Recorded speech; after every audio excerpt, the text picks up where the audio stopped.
नमस्कार दोस्तों। पिछली वीडियो में हमने स्वर संधि और व्यंजन संधि दोनों कंप्लीट कर ली। आज करते हैं हम विसर्ग संधि। विसर्ग संधि में क्या होता है कि विसर्ग प्लस में कोई स्वर या व्यंजन होने से जो परिवर्तन होता है उसे हम क्या कहते हैं, विसर्ग संधि।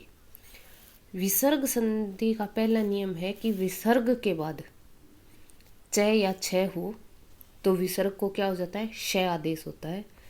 अगर विसर्ग के बाद में ट या ठ हो तो श आदेश हो जाता है, और विसर्ग के बाद में त और थ हो तो दंत स आदेश होता है। तो अब देखते हैं इसके उदाहरण।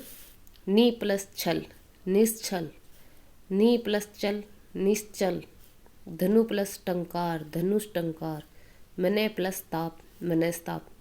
इसी प्रकार हमारा विसर्ग संधि का अगला नियम है, ये देखते हैं। तब तक आप वीडियो को लाइक शेयर कर दें, और चैनल पे नए हैं तो सब्सक्राइब कर ले। तो आइए अब अगला नियम देखते हैं। यदि विसर्ग के बाद में स, श और स हो तो विसर्ग को विसर्ग का पीछे वाले श, स और श की तरह भी लिख सकते हैं। ये विकल्प में हम विसर्ग का विसर्ग भी लिख सकते हैं, और विसर्ग की जगह हम ये पीछे वाले स होंगे ये भी लगा सकते हैं। जैसे कि दु प्लस शासन, ये विसर्ग के बाद में श है तो दुशासन या फिर दुशासन। हरि प्लस शेते हरिस सेते या हरिस सेते। नी प्लस सार तो निहसार या निस्सार। नी प्लस संक निसंक या फिर निसंक। अगला नियम क्या कहता है कि यदि विसर्ग के बाद में कैख है या पैफ है कोई हो तो परिवर्तन नहीं होता। यानी कि जब विसर्ग दे दिया हो उसके बाद में कैख है या पैफ है में कोई शब्द दिया गया है तो विसर्ग में कोई परिवर्तन नहीं था, विसर्ग जो कहते हो लगा रहता है। जैसे रज प्लस कण रजकण, इसमें विसर्ग नहीं हटेगा। अंतः प्लस पुर अंतःपुर, पय प्लस पान पय पान। अब कई बार हम देखते हैं कि ये होते हैं, लेकिन विसर्ग के बाद में कैख है तो होते हैं, पैफ है होते हैं, लेकिन विसर्ग हटता है। तो वो कैसे हटता है ये हम देखते हैं अगले नियम में कि वो कैसे होता है।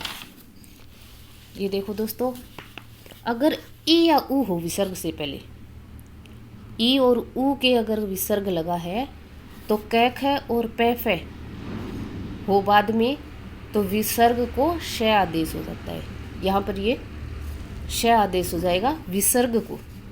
जैसे नी प्लस कपट तो निष्कपट, नी प्लस फल निष्फल। यहाँ पर ये विसर्ग है, ये ई और ऊ के लगे हैं, ए के नहीं लगे। नी प्लस पाप निष्पाप, दु प्लस कर्म दुष्कर्म, दु प्लस प्रकृति दुष्प्रकृति, दु प्लस कर दुष्कर। तो यहाँ ई और ऊ के विसर्ग के बाद कै और ख, पे और फ है। और अपने पहले वाले नियम में देखा था हमने कि इसमें क्या था, जो सीधा विसर्ग है ये ए के बाद में लगा हुआ है, यानी ए के विसर्ग लगे हुए हैं तब इसका कुछ भी नहीं होता, विसर्ग जो कहते हो रहता है। और अगर नी ऊ ई या ऊ के बाद में लगा हो तो उसमें श आदेश हो जाएगा विसर्ग का। अब अगला नियम कहता है कि अगर ए विसर्ग है इसके बाद में वर्ग का तीसरा चौथा और पांचवा अक्षर, विसर्ग ए के बाद में अगर वर्ग का तीसरा चौथा और पांचवा अक्षर य रे ले व है, ये 5 अक्षर हो तो ए को ओ आदेश हो जाएगा। है तो ये भी ए के विसर्ग, लेकिन तीसरा चौथा और पांचवा, पहला दूसरा तो ऊपर आएगा, तीसरा चौथा और पांचवा शेष बचे हुए ये रे ले व और है, ये हो तो ए को ओ आदेश हो जाएगा। जैसे मनय प्लस जय मनोज, मनय प्लस योग मनोयोग, अधय प्लस गति अधोगति, वय प्लस वृद्ध वयोवृद्ध, यश प्लस दा यशोदा, तेज प्लस राशि तेजो राशि। तो हमें ये ध्यान रखना है। अब अगला क्या कहता है कि विसर्ग से पहले अगर ए या आ को छोड़कर, ऊपर तो हमने ए लिया था, अब ए आ को छोड़कर अन्य कोई स्वर हो, ए और आ को छोड़ना है, ए और आ के ऊपर आ गए। अब ए और आ को छोड़कर अन्य कोई स्वर हो और उसके बाद में तीसरा चौथा पांचवा जो ऊपर बताया था, ये ए के बाद और ये ए और आ को छोड़कर तीसरा चौथा पांचवा वर्ग का अक्षर और यह र ले वह है या कोई भी स्वर हो तो विसर्ग को क्या आदेश हो जाएगा, रे। ए वाले में क्या आदेश हो रहा था, ओ, और इसमें क्या आदेश होगा, रे, और इसमें एक स्वर और ऐड हो गया है। तो नी प्लस आशा निराशा, नी प्लस दे निर्दय, बही प्लस मुख बहिर्मुख, दु प्लस बल दुर्बल, दु प्लस दशा दुर्दशा, नी प्लस गुण निर्गुण। तो इस प्रकार ये रे आदेश हो गए हैं। ये पहले ई है, ऊ है, इनके विसर्ग लगा है, कहीं भी ए या आ के नहीं है। अगर ए और आ के होते तो ऊपर वाला नियम आ जाता। और बाद में वर्ग का तीसरा चौथा और पांचवा या फिर कोई स्वर ये रे ले वे है, ये अक्षर मिलेंगे। अगला नियम क्या कहता है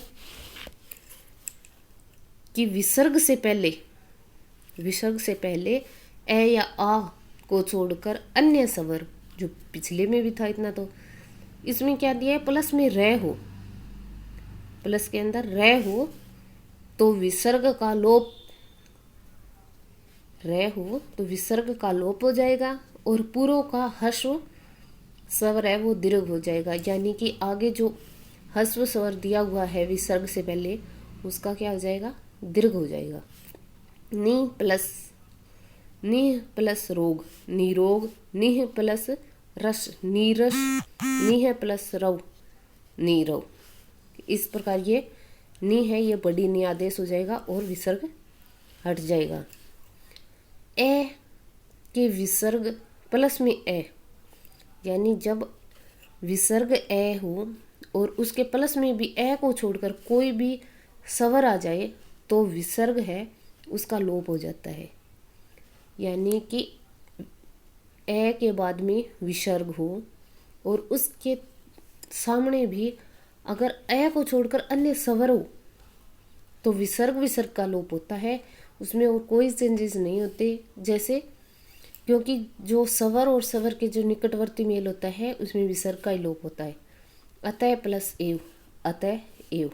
इस प्रकार दोस्तों हमारी पूरी विसर्ग संधि है वो कंप्लीट हो गई है। स्वर संधि और व्यंजन संधि पिछली दोनों वीडियो में है, तो आप इन तीनों वीडियो को देखकर पूरी संधि कंप्लीट कर सकते हैं।